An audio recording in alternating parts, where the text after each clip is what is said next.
പിശാചിനെ എന്നെയും നിങ്ങളെയും ഉപദ്രവിക്കാം. ഏതൊക്കെ രീതിയിൽ? അവന് കഴിയുന്ന വിധത്തിലൊക്കെ ഉപദ്രവിക്കാം.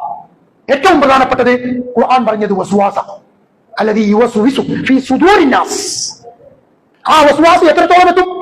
അവന്റെ ജീവിതത്തിന്റെ ആത്യന്തിക ലക്ഷ്യമായ സ്വർഗപ്രവേശനത്തെ തടുക്കാൻ വരെ ആ വസ്വാസ് കൊണ്ട് പറ്റും അവന്. ആ പിശാച് അതിന് കഴിവുണ്ട്. അവന് ഒരു കഴിവുമില്ല എന്റെ സുഹൃത്തെ. അവനെ നമ്മളെ വഴിപഴപ്പിക്കാനും പറ്റില്ല സുഹൃത്തെ. നിങ്ങൾ എന്താ സുഹൃത്തെ എന്താ നിങ്ങൾ? അസ്സലാമു അലൈക്കും വറഹ്മത്തുള്ളാഹി. ബഹുമാനപ്പെട്ട സഹോദരങ്ങളെ, ഇവിടെ വോയിസ് ഇടാനുള്ള കാരണം ഈ വിസ്ഡം വിഭാഗത്തിലെ ചില ആളുകൾ സോഷ്യൽ മീഡിയയിലൊക്കെ വളരെ വ്യാപകമായി മുറി ക്ലിപ്പുകൾ പ്രചരിപ്പിക്കുന്ന MT വിഷൻ പോലുള്ള ചില ആളുകൾ അവർ ഒരു പുതിയ ക്ലിപ്പ് ഉണ്ടാക്കിയിട്ടുണ്ട്.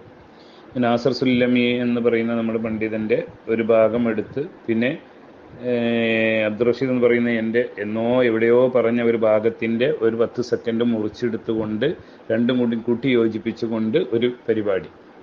ഇവിടെ നാസർ സുല്ലമി അതിൽ പറയുന്ന വിഷയം എന്താണെന്ന് വെച്ചാൽ, പിശാചിനെ നമുക്കൊരു ഉപദ്രവകാരിയാക്കി, നമുക്ക് ഒരു പരീക്ഷണമാക്കി അള്ളാഹു വെച്ചിട്ടുണ്ടെന്നും അവൻ നമ്മൾക്ക് വസ്വാസം ഉണ്ടാക്കുമെന്നും നരകശിക്ഷയിലേക്ക് അവൻ നമ്മളെ എത്തിക്കാൻ കാരണക്കാരനാകുമെന്നും അതുകൊണ്ട് അവനെ ഭയപ്പെടണമെന്നും ഒക്കെ ഉള്ള ഒരു വിഷയം അവിടെ പറയുന്നു.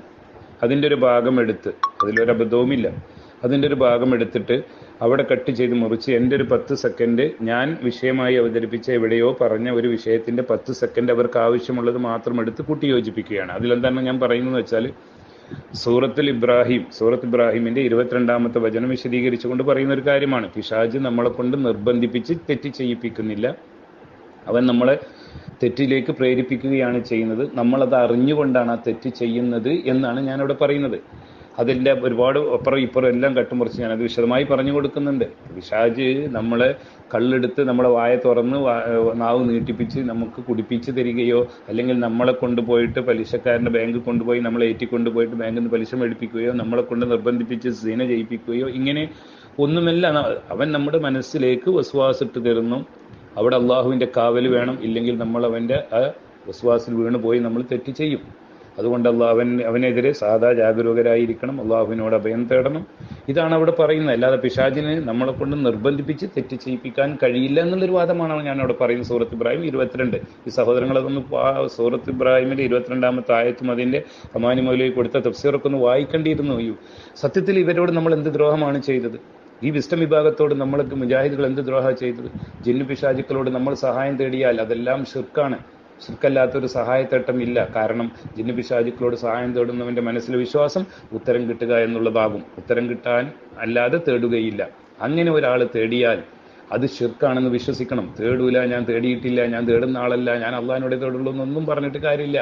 അങ്ങനെ തേടിയാൽ അത് ശിർക്കാണെന്ന് വിശ്വസിക്കണമെന്ന് നമ്മൾ പറഞ്ഞപ്പോൾ KGU കേരള ജമിയത്തുൽ ഉലമ അതെല്ലാം ശിർക്കാണ്, ജിന്നുകളോടുള്ള സഹായത്തെട്ടെന്ന് പറഞ്ഞ് ഫത്വ ഇറക്കിയപ്പോൾ അത് ശരിയാണെന്ന് പറഞ്ഞപ്പോൾ അവർക്കത് സഹിച്ചില്ല. പിശാചിനോട് തേടിയാലുള്ള എല്ലാ സഹായത്തെട്ടും നമ്മുടേത് ശിർക്കല്ലെന്ന് പറഞ്ഞുകൊണ്ട് അവർ നമ്മളെ തെറി പറയുകയും നമ്മുടെ ക്ലിപ്പുകൾ, നമ്മുടെ പണ്ഡിതന്മാരുടെ ക്ലിപ്പുകളൊക്കെ മുറിച്ചെടുത്ത് ക്ലിപ്പാക്കി കൂട്ടി യോജിപ്പിച്ച് പ്രചരിപ്പിക്കുക. എന്തിനു വേണ്ടി? പിശാചിനോട് സഹായം തേടിയാൽ അത് ശിർക്കാണെന്ന് പറഞ്ഞു.